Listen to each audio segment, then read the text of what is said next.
নুরুল হক নূরকে আমরা ঢাকা বিশ্ববিদ্যালয় ছাত্র সমাজ তাকে আমরা ডাকসুর ভিপি বানিয়েছিলাম।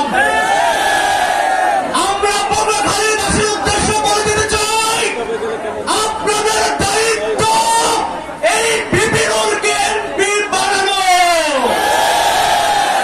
আমরা সারা বাংলাদেশের জনগণ আগামীতে ভিপি নুরুল হক নূরকে প্রধানমন্ত্রী বানাবো।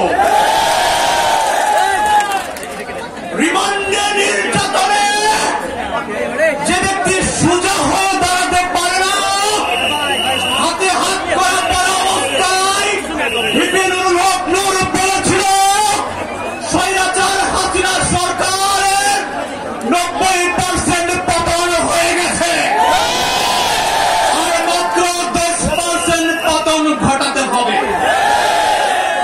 সত্যি সত্যি 2 দিনও যায় নাই, হাসিনা সরকার পালাতে বাধ্য হয়েছে। আমরা তারুণ্য বন্দুকের সামনে দাঁড়িয়েছি, জীবনের ঝুঁকি নিয়েছি।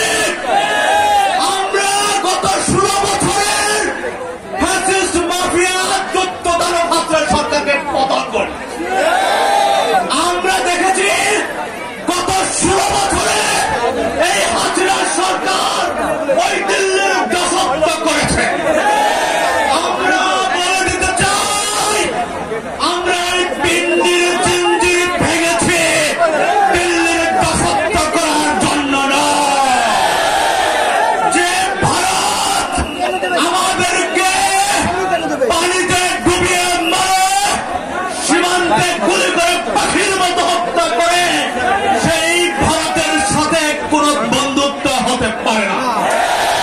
আমরা ভারত সরকারকে স্পষ্ট করে বলে দিতে চাই, ভালোই ভালোই ওই বাক খোলা নিয়োগ বন্ধ করুন, সীমান্তে হত্যা বন্ধ করুন, আগ্রাসন বন্ধ করুন। তা না হলে আমরা ওই বাদের বিপরীতে বাদ তৈরি করব।